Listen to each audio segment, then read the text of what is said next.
कोटड़ी का बहुचर्चित भट्टी कांड मामले में अपडेट आप जानिए। इस मामले में आज भीलवाड़ा पॉक्सो कोर्ट सुनाएगा सजा। आपको जानकारी दें कि 9 महीने पहले एक मासूम ने सामूहिक दुष्कर्म से यहां पर करने के बाद उसे भट्टी में जिंदा जला दिया गया था।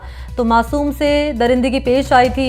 भीलवाड़ा की अपडेट आप तक पहुंचा रहे हैं भट्टी कांड मामले से जुड़ी हुई, किस तरीके से मासूम से सामूहिक दुष्कर्म करने के बाद उसे भट्टी में जिंदा जला दिया गया था। और आज इसी मामले को लेकर पॉक्सो कोर्ट सुनाएगा फैसला। भीलवाड़ा भट्टीकांड में 9 महिला और पुरुष पर मुकदमा चल रहा था। भीलवाड़ा पॉक्सो कोर्ट ने यहां पर इस मामले में सुनवाई पूरी होने के बाद 2 मुख्य आरोपी सगे भाई कालू और कान्हा कालबेलिया को दोषी माना था। वहीं 7 आरोपियों को साक्ष्य के अभाव में बरी कर दिया।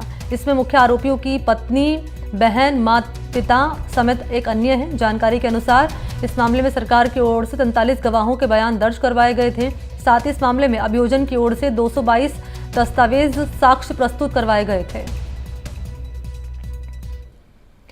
और इसी पर मेरे साथ नवीन जोशी इस वक्त मौजूद हैं। नवीन, क्या है पूरी जानकारी, क्योंकि आज इस मामले को लेकर पॉक्सो कोर्ट फैसला सुनाने वाला है भीलवाड़ा भट्टीकांड मामले में।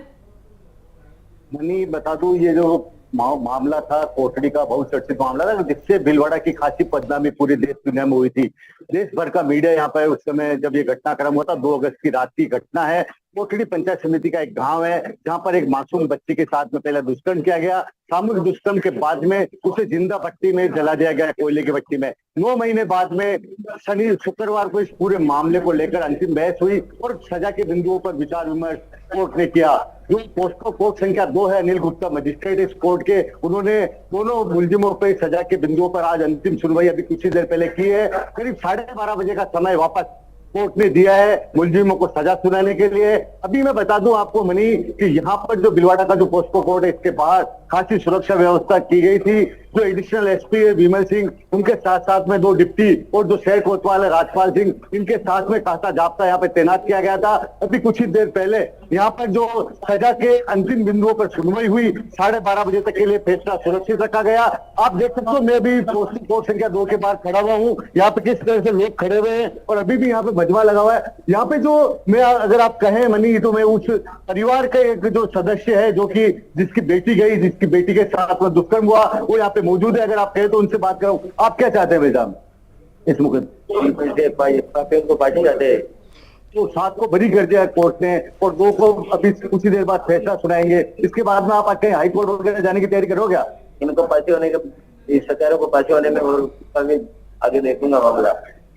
देखिए मनी, ये उसके परिवार के काका हैं जिनका कहना है कि वो इस पूरे मामले को लेकर यहाँ शांत नहीं बैठेंगे। एक तरफ जो स्पेशल पीपी कोर्ट ने लगाया है इस मामले को लेकर, उनके द्वारा जयपुर से आए हुए जो स्पेशल पीपी थे, उन्होंने पूरे 9 महीने तक पूरे मामले की बारीकी से पैरवी की और पेश किए। जो डिप्टी थे श्याम सुंदर बिश्नोई, उन्होंने इस पूरे मामले में दस्तावेज और गवाह पेश किए। करीब 43 गवाह पेश किए गए, उसमें से मात्र एक गवाह पक्षद्रोही बना, जो कि मदर इनला है इस मुलजिम की, मेन मुलजिम की, उससे वो पक्षद्रोही हुई। उसके अलावा 42 गवाहों ने पक्ष जो मुलजिम है उनके खिलाफ में ठोक के बयान दिए। उसके बावजूद 7 लोगों का जो बरी होने का जो मामला है, ये आम आदमी में चर्चा का विषय बना हुआ है। एक जो सबसे बड़ी बात बनी यहाँ पे है वो ये है कि जब घटनाक्रम हुआ था उसके बाद में हाई प्रोफाइल घटनाक्रम था, तो पुलिस जो वीआईपी लोगों के दौरे हो रहे थे उसमें व्यस्त हो गई थी और कहीं ना कहीं केवल श्याम सुंदर बिश्नोई जो कि डिप्टी है, उनके साथ में चंद लोगों का एक समूह, जबकि पूरे मामले की खुद ADG crime Dinesh Sen monitoring कर रहे थे। उसके बावजूद ये फैसला जिस तरह से आया है, कहीं ना कहीं अभी सजा होना बाकी है 2 मुलजिमों को, मगर 7 लोगों को जो बरी किया गया है, इस पर लगातार लोगों में चर्चा का विषय बना हुआ है। निश्चित तौर पर क्योंकि जानकारी आप पहुंचा रहे हैं नवीन इस मामले में, और इंतजार अब किया जा रहा है कि पॉक्सो कोर्ट इस मामले में क्या फैसला सुनाएगा, क्योंकि सुनवाई इस मामले में पूरी हो चुकी है। दलीलें कोर्ट में क्या रखी गई, क्योंकि जानकारी तो ये मिली और इस मामले में ये कि 9 यहाँ पर आरोपी थे जिनको 2 को दोषी करार दिया गया था, 7 को बरी कर दिया गया था साक्ष्य के अभाव में। तो बाकी जो 7 जिनको बरी जी मनी इसमें देखिए, एक बात मैं स्पष्ट कर दूं, अभी तक जो स्पेशल वकील राजस्थान सरकार द्वारा लगाए गए थे, उनका महावीर कुमार, उनका स्पष्ट कहना है कि अभी तक कोर्ट का फैसला उन्होंने देखा नहीं है। कोर्ट का फैसले की कॉपी आएगी, वो देखेंगे, उसका अध्ययन करेंगे, उसके अध्ययन करने के बाद में